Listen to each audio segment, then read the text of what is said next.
Part 2. She said nonchalantly, "Oh, you seem to value this a lot. Then I definitely have to destroy it." Upon seeing her raise her hand again, I couldn't think of anything else and hurriedly blurted, "Julia, that's Claude's most treasured item. If you break it, he'll kill you." Julia hesitated and gave the trophy a careful once-over. Why would a scion like Claude be involved in anything scientific? You lied about being his sister earlier. Now, you're trying the same trick again, Orla said as she looked on in amusement.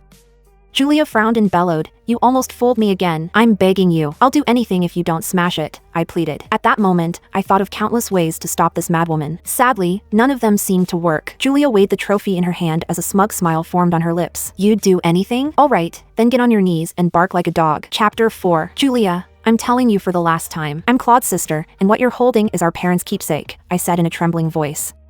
My eyes were reddened with fury as flashbacks of my weak and sick mother holding the trophy lovingly filled my mind. "So, will you get down or not?" Julia looked at me arrogantly. I swallowed hard, suppressing the rage and heartbreak inside. Slowly, I got down on all fours for my mother's sake. Orla immediately turned her phone toward me. "Look, everyone, the mistress is on her knees. If you want to hear her bark like a dog, hit that follow and like button. Woof. Woof." I endured the humiliation, desperate to protect my mother's keepsake.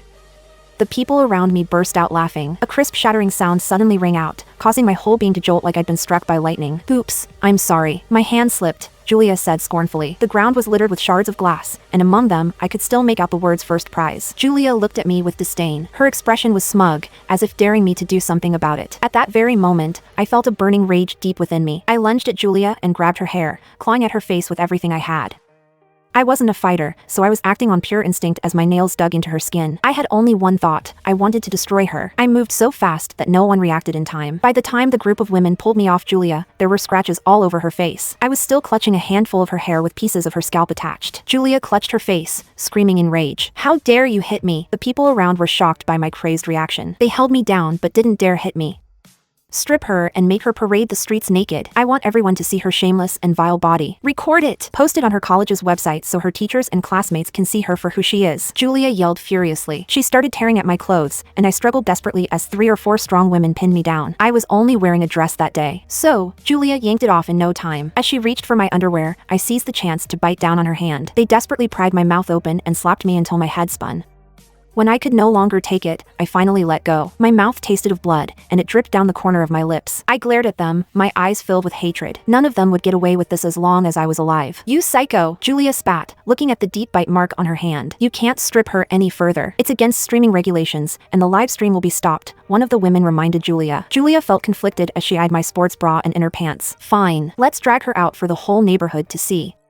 They shoved me out the door. Soon, we reached the entrance of the residential area. A crowd had gathered there, and the security guards struggled to maintain order. "Everyone, here's the mistress. Come and take a look." As I was paraded to the public, barely clothed, my hatred reached its peak. The head security guard recognized me and ran over in a hurry, but someone else got there first. The moment Julia saw Claude, her expression changed. She spoke with a voice that sounded pitiful and carried a hint of a sob.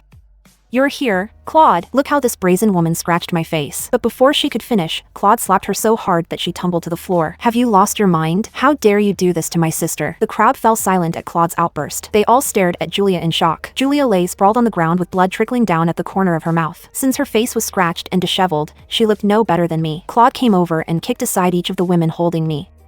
He took off his jacket and wrapped it around me, holding me protectively in his arms. Download good novel and search 36289 to read more.